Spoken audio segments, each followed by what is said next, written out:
Serial killing म्हणलं की आपल्याला हॉलिवूडचे पिक्चर्स आठवतात, पण एखाद्या हॉलिवूडच्या पिक्चर्सला लाजवेल अशी घटना आपल्या महाराष्ट्रात घडली होती। आता ही घटना कुठे घडली होती आणि कधी घडली होती या व्हिडिओमध्ये आपण हे डिटेल्स मध्ये पाहणार आहोत। पण त्याच्या अगोदर जर तुम्ही चॅनलवर नवीन असाल तर चॅनलला सबस्क्राईब करा।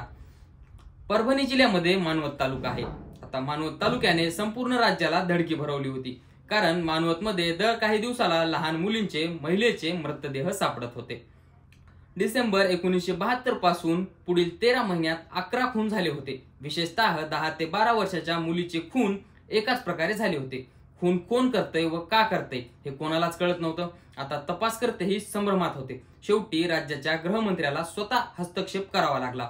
मुंबईमधून रत्नाकर कुलकर्णी या सीआयडीच्या धडाकेबाज पोलीस ऑफिसरला तपासासाठी पाठवण्यात आलं। सुरुवातीच्या काळात त्यांनाही काही तपास लागत नव्हता। हे खून रात्रीच्या वेळी करण्यात येत होते आणि डेड बॉडी गावाबाहेर नाल्यात टाकली जात होती। आता एवढ्यामध्ये आणखी एक खून झाला, पण तो खून मुलाचा होता। त्या मुलाच्या खुनामुळे पोलिसांना पुरावे सापडले आणि पोलिसांनी सगळ्या प्रकरणाचा तपास लावला। मग समोर आला महाराष्ट्राला हादरवणारा सगळ्यात मोठा मानवत खून खटला। आता या मानवत जवळ एक वस्ती होती। मुलकाची गरिबी असल्यामुळे तेथे बरे वाईट उद्योग चालायचे। त्यातच एक उद्योग होता हातभट्टीचा। त्याची मालकीण होती रुक्मिणी। असं म्हणतात की ती दिसायला खूप सुंदर होती। तिला तिच्या नवऱ्याने सोडलेलं। त्या वाड्यावर दारूसाठी रेग्युलर कस्टमर असणाऱ्या उत्तमरावाचा तिच्यावर जीव आला। आता तिच्यासाठी उत्तमरावांनी गावाबाहेरचा भागीरथ मारवाड्याचा वाडा विकत घेतला। रुक्मिणी तेथून आपला दारूचा धंदा करू लागली। उत्तमराव गावातील दिग्गज माणूस असल्यामुळे पोलिसांचा छापा पडायचे बंद झाले। त्यामुळे तिचा व्यवसाय जोरात चालू लागला। त्यामुळे तुफान पैसा मिळायला सुरुवात झाली। पण रुक्मिणी खुश नव्हती, कारण तिला स्वतःचं मूलबाळ होत नव्हतं। तिच्या भावंडाला खंडीवर मुलं होती। उत्तमरावच्या खऱ्या बायकोलाही मुलं होती। त्यामुळे ती चिडायची। एवढा कमावलेला पैसा दुसऱ्याला जाणार हेच तिला दुःख होतं। गावातल्या डॉक्टराने तिच्यावर उपचार केले, पण गुण काही आला नाही। आता अखेरचा मार्ग म्हणून ती देवदेव करायला लागली। त्यातूनच तिला गंडेदोरे करायचा नाद लागला। आता मानवत खजानासाठी प्रसिद्ध आहे। आता हा खजाना शोधण्यासाठी तिथे बरेच तांत्रिक या गावात डेरा टाकून बसायचे। आता 72चा दुष्काळ पडला आणि या तांत्रिकांना जास्त जोर आला। आता रुक्मिणी अशाच तांत्रिकाकडे आशीर्वाद घ्यायला जाऊ लागली, पण गुण काही येईना। मग तिला भेटला गणपत साळवे। रुक्मिणीचा मोठा वाडा होता। तिथेच एक पिंपळाचं झाड होतं। मांत्रिकाचं म्हणणं होतं की पिंपळावर मुंजा आहे।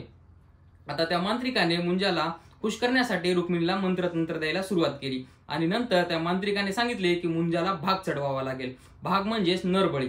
रुक्मिणीला सांगितलं होतं की 4 भाग चढवावे लागतील, तेही कुमारिका मुलीचे। आणि तिथूनच सुरू झाला खुनाचा सिलसिला। आता उत्तमरावाला धनाचा आमिष दाखवून यात सामील करण्यात आलं आणि त्याच्या गड्याला भाग आणायची जिम्मेदारी सोपवण्यात आली। शंकर आणि सोपान नावाचे हे गडी शोधून 10-12 वर्षाच्या मुली आणायचे। त्याच्या रक्ताने मुंजाला अभिषेक घालायचा। गयाबाई, शकीला आणि सुगंधाबाई अशा या 3 मुलीचे सुरुवातीला खून करण्यात आले। मुंजाचं समाधान होईना। असं झाल्यास 4थी मुलगी शोधली, 10 वर्षाची सुंदर मुलगी।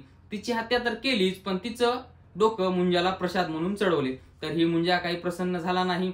आता नेमकाच जेलमधून सुटून बाहेर आलेला रुक्मिणीचा भाऊ तुक्या सुद्धा यात सामील झाला।